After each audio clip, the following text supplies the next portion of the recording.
सांगमाने आज मो सिंदूर अधिकार देखु आदि मुक्ति गाणु की कहे जेजेमा मु कही ना मु तुमको मो गर्लफ्रेंड सांगे देखा करेबी। मुक्ति ही मोर गर्लफ्रेंड आउ बाहा चाहूँगी। आ एक शुणी धनश्री आ नताशा बहुत आश्चर्य हो जाती। धनश्री कहे आदि तो मुंड खराब हो जाए कौन घर चाकर आणिक मालिकाणी करने को चाहूँ। नताशा कहे आपरी झील तो यही स्वप्न नहीं कि आसती ना आउ ये एडी को फसैकी ता स्वप्न पूरण करने को चाहूँ। धनश्री कहे जहाँ मु केबे हवा को देविनी।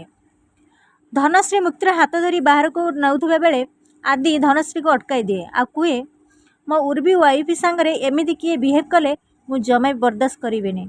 मो गर्लफ्रेंड ए घर भाभी बोहू मो भाभी स्त्री मुक्ति आदित्य दास। एक शुणी मुक्ति आश्चर्य हो जाए। सांगा मैंने आपण मैंने जब मो चैनल नुआ अच्छा मो चैनल सब्सक्राइब कर दिखाँ छोट लाइकटे कर दिखाँ कहीं मुझे वीडियो आपण मानी सबुदिन आनीदेवी। जय जगन्नाथ।